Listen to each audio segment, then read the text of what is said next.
அதாவது மாமேதை மார்க்ஸ் சொன்னார், உலக தொழிலாளர்களே ஒன்று சேருங்கள், நம்மிடம் இழப்பதற்கு அடிமை சங்கிலியை தவிர வேறொன்றும் இல்லை. இதுதான் மார்க்ஸுடைய மிக முக்கியமான கோட்பாடு. ஏதோ ஒரு முறையில இந்தியாவினுடைய தென் கோடியில தமிழ்நாட்டில் ஒரு சாம்சங் தொழிலாளி தனது வர்க்க பிரச்சனைக்காக போராடி கொண்டிருக்கிற இதே சூழலில் தென் கொரியாவில் இருக்கக்கூடிய சாம்சங் நிறுவனத்தில் இருக்கக்கூடிய தொழிலாளி நமக்காக ஒரு சொலிடாரிட்டிக்காக ஒரு லெட்டர் அனுப்பியிருக்காரு பாருங்க. இதுதான் வர்க்க சிந்தனை, வர்க்க உணர்வு. இந்த வர்க்க உணர்வு தான் மொழி, இனம், மதம், கலாச்சாரம், பண்பாடு அனைத்தையும் தகர்த்தெறிஞ்சிட்டு நாம் எல்லாம் தொழிலாளி. இந்த தொழிலாளியை இந்த முதலாளிகள் சுரண்டுகிறார்கள் என்ற உணர்வு என்பது வடமுனையிலிருந்தும் வடதுருவத்திலிருந்தும் தென் துருவத்திற்கு வரைக்கும் உலகத்தில் எதிரொலிக்கக்கூடிய ஒரு விஷயம். அதை சாதித்து காட்டியிருக்கக்கூடிய சாம்சங் இந்தியா தொழிலாளர் சங்கத்தினுடைய அனைத்து தோழர்களுக்கும் நிர்வாகிகளுக்கும் நான் சார்ந்திருக்கக்கூடிய அகில வழக்கறிஞர் சங்கத்தின் சார்பாக புரட்சிகர வாழ்த்துக்களையும் வணக்கத்தையும் முதலில் தெரிவித்துக் கொள்கிறேன்.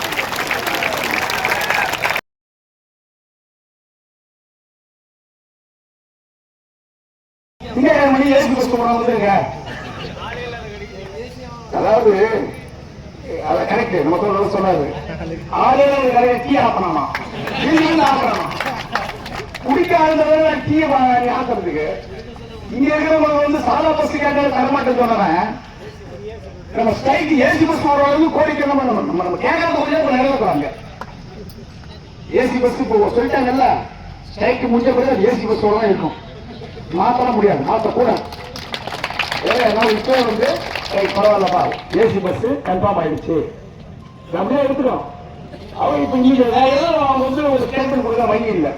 இப்ப நாளைக்கு விடுமுறை, மண்டே டியூஸ்டே வந்து ஏதாவது ஒரு நாள் நிச்சயமாக பேச்சுவார்த்தைக்கு வாய்ப்புகள் இருக்கும். நிச்சயமாக ஏன்னா அதுக்குதான் வந்து இந்த போராட்டத்தை எப்படி முடிப்பது என்று நமக்கு தெரியும். இன்னும் ஒரு நல்ல செய்தி, நம்முடைய தொழிற்சங்கம் பதிவு செய்வதற்கு செய்திருக்கிற தடை கொஞ்சம் நிஜமல்ல.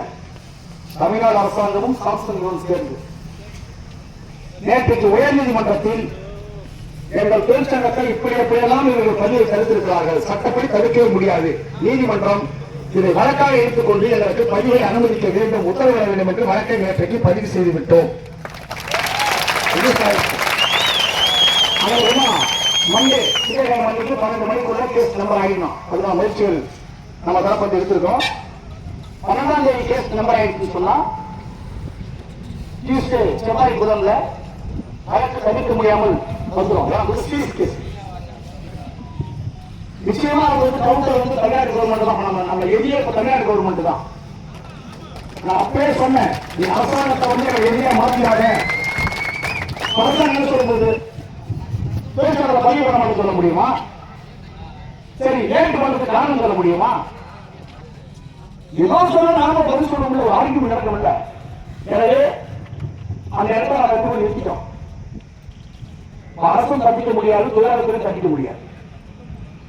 எனவே தொழிற்சங்க பதிவு என்பது உறுதி செய்ய பட்சத்தில் சாம்சங் தொழிற்சாலையில் ஒரே பதிவு பெற்ற தொழிற்சங்கம் சாம்சங் இந்தியா தொழிலாளர் சங்கமாக தான் இருக்கும் என்பதை நிச்சயமாக நாம் அறிவிப்போம். முன்னாடி வரமாட்டம் சொல்லவே முடியாது. எப்படி வரமாட்டம் சொல்ற? ஏற்கனவே கோர்ட்டு காஞ்சிபுரத்துடைய டிஸ்ட்ரிக்ட் கோர்ட்டுடைய டைரக்ஷன் என்ன? நிர்வாகமும் தொழிற்சங்கமும் பேசி தீர்வு காண வேண்டும் என்பது கோர்ட்டோட அறிவுரை. அந்த அறிவுரை இப்ப யார் மீறி கொண்டிருப்பது? சாம்சங் நிறுவனமும் தமிழ்நாடு தொழிலாளர் சங்கம் தான். சாம்சங் தொழிலாளர் சங்கம் அல்ல. தினசரி சங்கம். ஓபன் தி டோர். கதவை திறங்கள். எங்க கதவு திறந்தே இருக்கிறார். கை கொடுக்கலாம் மாறுங்கன்னு சொல்றோம். அவன் கதவை மூடி வச்சுக்கிறேன், சீரை மட்டும் தான் உருவாக்கிக்கிறான். ஏசி பஸ் சொல்லுவான். ஏசி பஸ் யாரு போனாலும் சேர்ந்து இருக்குது. நமக்கு தெரியல. மண்டேக்குள்ள பேச்சுவார்த்தை வரணும்னு சொன்னா இந்தியன் ப்ரொடக்ஷனுக்கு எதிராக நாம் தொழிற்சாலை அதிகாரிகள் ஒரு வழக்கை கொடுப்போம். அது புயல் எப்போதுமே மெல்ல மெல்ல மெல்ல மெல்லதான் வந்து தன் திசை நோக்கி போகும். அது ஒரு கட்டத்துல தான் வந்து காற்றழுத்த மண்டலமா அது உருவாகும். காற்றழுத்த மண்டலமாக உருவாவதற்கு தமிழ்நாடு சர்க்காரும் சாம்சங் நிறுவனம் வழிவகுத்து விட வேண்டாம் என்று நாங்கள் பணியோடு கேட்டுக்கொள்ள விரும்புகிறோம். ஏன் நான் ஏற்கனவே சொன்னதை போல காஞ்சிபுரம் மாவட்டத்தின் தொழிலாளர்களுடைய போராட்டம் தமிழக போராட்டமாக, இந்திய போராட்டமாக, அது உலகளாவிய போராட்டமாக மாறுவதை நோக்கி சாம்சங் தள்ளி கொண்டிருக்காது. ட்ரெண்ட் என்னன்னா, உலகம் முழுவதும் நீங்கள் எந்த ஆன்லைன் பத்திரிகையோ மீடியாவையோ அல்லது எந்த விதமான நேஷனையோ அரசாங்கத்துடைய கருத்தையோ ஓபன் பண்ணீங்கன்னு சொன்னா சாம்சங் அப்படிங்கிறத ஃபர்ஸ்ட் வரும். ட்ரெண்ட் சாம்சங் தான் இப்போ அதை உருவாக்கியது சிஐசி. இந்த போராட்டம் இந்த ட்ரெண்ட் முன்னாடி நிற்க முடியல. பல கொரியன்ஸ் கமெண்ட் பண்றாங்க. சவுத் கொரியா வந்து பல பேர் போராட்டத்தை ஆதரித்து பைத்தியக்காரங்களே கமெண்ட் போடுறாங்க. அதாவது நான் படிச்சு வர்றது கூட சீனாவில் வந்து எனக்கு பணம் கொடுத்துறாங்க. அவங்க வீட்டுக்கு மூதேவிங்க உங்க வீட்டுக்கு ஈடி வருமா, இன்கம் டேக்ஸ் டிபார்ட்மெண்ட் வருமா, மிக வெளியினா நாளைக்கே வா வந்தாலும் எங்க வீட்டுல வேற ஒண்ணும் இருக்காது. வச்சு வாங்க பேங்க் ரசீது புல்லு, பித்தளை சாமா, சில்வர் குண்டா, லட்சம் அரசியல் நுழையுது. ஒரு நேர்மையாளர்களுடைய தலைமை சார்ந்த தொழிலாளிகளுடைய வீட்டில் தவறு நீ பார்க்க முடியாதியா? பூச்சாடி பார்த்தீங்களா? தேடி வரும், ஓடி வருங்களா? இந்த தொழிலாளிகளுடைய கவலையை பற்றி பேசாதவர்கள் என்ன சொல்ல தெரியுமா? குறைந்த கூலிக்கு தொழிலாளிகள் ஏராளமாக இருக்கிற போது அதிக சம்பளம் இப்படி போராடலாமா? இப்படி செய்து தீர்க்க போடுறான். குறைந்த கூலியா யாரு? மனிதாப தொழிலாளிகள். ஆட்டோ ஓட்டுறவன், அப்பளம் போடுறவன், இக்கடை வச்சிருக்கிறவன், டீக்கடை வச்சிருக்கிறவன், தையல் செய்யக்கூடியவர்கள், முந்திரி காற்று வேலை செய்யக்கூடிய தொழிலாளிகள், இந்த மாதிரி உழைப்பாளி மக்கள் குறைந்த கூலி இருக்கிறார்கள் என்பது உண்மைதான். ஆனால் அவர்களுக்காக இப்படி பேசுகிற எவனாவது போராடி இருக்கானா? அவர்களுக்காகவும் தமிழகத்தில் இந்தியாவில் போராடுகிற இயக்கம் சிஐக்கு ஒன்றுதான்.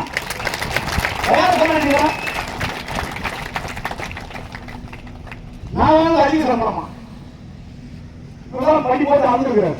ரொம்ப அதிகம் வாங்கியிருக்கிறீங்க. எதிலிருந்து எது அதிகம்? 4 லட்சம் ரூபாய் சவுத் கொரியா துறை சம்பளத்தோடும் 30,000 ரூபாய் எங்களுக்கும் எந்த அதிகம்? இது மோசம். மோசம் என்று சொல்லி போராடுகிறவன் அறிவாரியா? மோசம் சொல்லி வாங்கி போய் போராடுகிறவன் அறிவாரியா?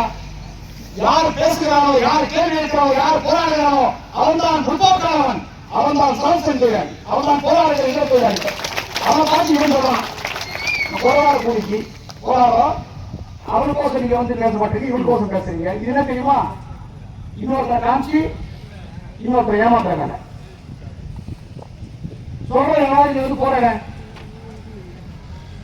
அதே மாதிரி போராட்டங்கள் வந்தால் எப்படி வெளிநாட்டு மூலதனப்படும், போராட்டங்கள் வந்தா எப்படி வந்து தொழிலாளிகளுக்கு வந்து எதிர்காலம் இருக்கும். போராட்டங்கள் சங்கங்கள் வந்ததால்தான் தொழிலாளிகள் எதிர்காலமே உறுதி செய்யப்பட்டது. வரலாறு நடந்திருக்கோம்.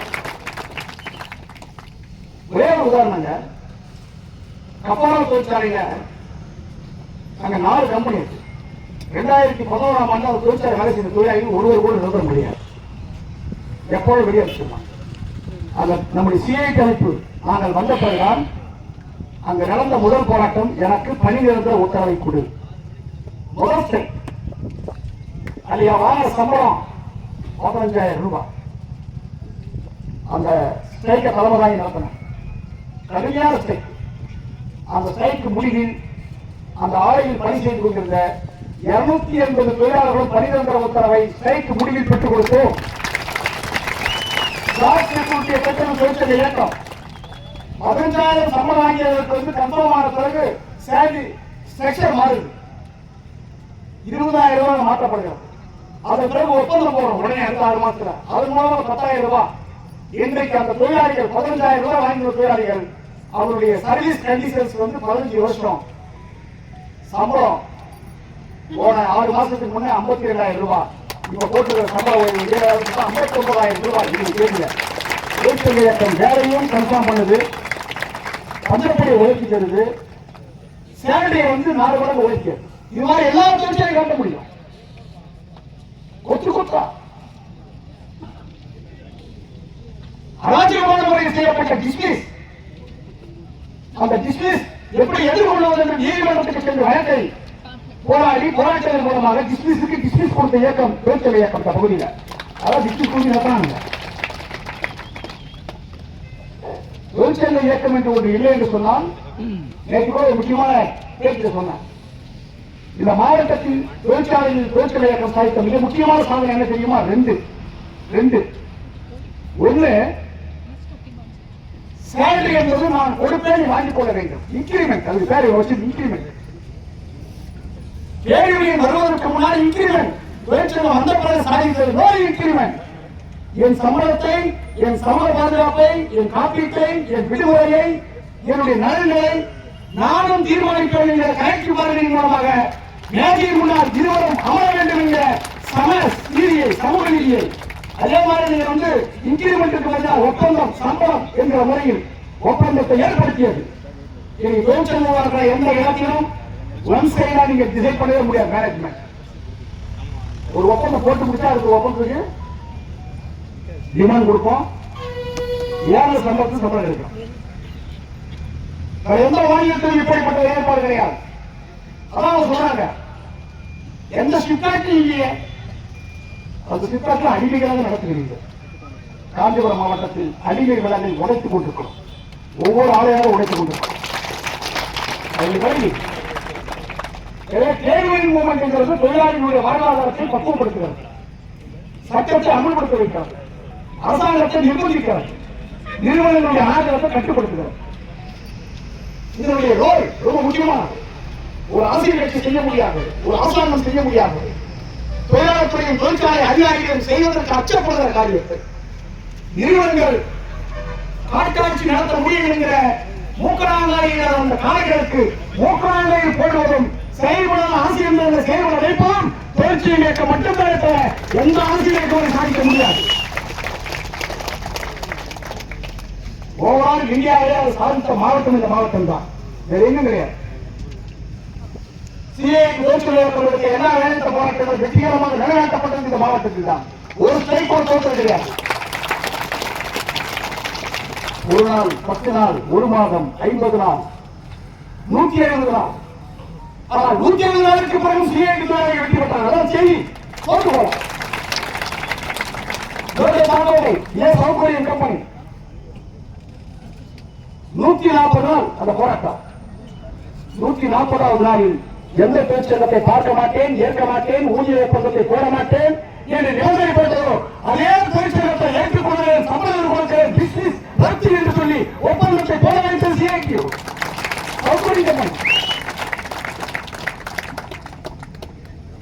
சில நேரங்கள் வந்து ஒரு போராட்டத்தை எப்படி கொண்டு போவது தெரியாதவன் ஆபரேஷன் பண்ண முடியாத கத்தி கொடுத்தா பேஷண்ட் காலி.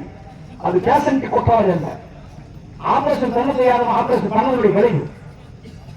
நம்மளே போறோம், 10 பேங்க் தான், எந்த பேங்க்ல போலாம், அந்த பேங்க் வந்து ஓவர் டோசேஜ் கொடுத்துருவாங்க. பேங்க்ல எல்லாரும் எல்லாம் எம்பிபிஎஸ் தான் வச்சிருக்கான். ஒருத்தர் வந்து மெடிசனை வந்து கொடுக்கறது எக்ஸ்பெக்ட், ஒருத்தர் ஸ்டடி பண்றது எக்ஸ்பெக்ட். டாக்டர்ஸ் இருப்பாங்க. தவறான டாக்டர் செய்ய ஆபரேஷன் செத்து போனா அதுக்கு யார் பண்ண முடியும்? அதுக்கு தொழிலாளிகள காரணம். சிஐடி ஸ்பெஷாலிட்டி டாக்டர் எனக்கு எப்படி ஆபரேஷன் பண்ணி தெரியும். எந்த நோயிலிருந்து தொழிலாளிகளையும் தொழிற்சங்க இயக்கத்தையும் முதலாளி வந்து காப்பாற்ற முடியும். அதனால்தான் எதிரிகள் சொல்கிறார்கள், இவர் வேண்டாம், இந்த சங்கம் வேண்டாம் என்று. நீங்க தெரியா சொல்றீங்க, முதலாளி எப்ப ஒருத்தர் வேணாம் வேணாம் சொல்லணும், அவன் தான் உங்க ஆளு. தெரிய முடியும். எங்கேயுமே முதலாளி இந்த சங்கம் வேணாம் வேணாம் சொல்லணும், அதான் உங்களுக்கு தேவையான சங்கம். முதலாளி ஓணும் ஓணும், இவன் வச்சுக்கோ, அந்த சங்கத்தை வச்சுக்கணும், அது ஆளு. தொழிலாளி இது தமிழ்நாட்டில் வந்து நிரூபிக்கப்பட்ட கலாச்சாரம். எதிர்காலம் வந்து இந்த பொண்ணை வச்சுக்கோ, இந்த பையன் போய் அந்த பொண்ணை வச்சுக்கோ, அந்த பொண்ணு இந்த பையனை வச்சுக்கணும். அவர் சொல்லுவாங்க, நான் யாரை வச்சுக்கணும், யாரை கல்யாணம் பண்ணி எப்படி உரிமை? நீ என்ன சொல்றாங்க? வாழ்க்கை ஒரு துறையிலே ஒரு துறைகளை தேடுவதற்கு எத்தனை முறை பார்க்கிறோம். 1000 காலத்து பயிர் சொல்லியிருக்கலாம். தொழிலாளிகள் சங்கத்தை வெளிப்படும் 1000 காலத்து பயிர். அடுத்தடுத்த தலைமுறைக்கு பிறகு அடுத்து வருகிறவன் புதிதாக இளைஞர்களுக்கும் இந்த சங்கம் எல்லோரையும் காப்பாற்றும் என்கிற ஒரு வலுவான சங்கத்தை தொழிலாளர்கள் தேர்வு செய்கிறார். ஒரு சங்கத்துக்கான தகுதி எதுவும் கிடையாது. எது சரியான சங்கம் என்றால் எந்த நிலையில் அந்த சங்கத்தை பார்த்து கோபப்படுகிறோம் அந்த சங்கம் சரியான சங்கம். இதுதான் அளவுகோல்.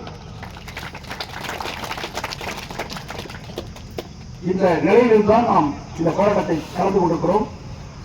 நம்முடைய இந்த போராட்டத்தினை வாழ்த்தி சீரத்தினுடைய முன்னாள் மாவட்ட செயலாளர் நமது தொழிற்சங்கத்தில் நீண்ட காலம் பணியாற்றிய மதிப்பிற்குரிய தோழர் வாசு அவர்கள் இங்கே வந்திருக்கிறார்.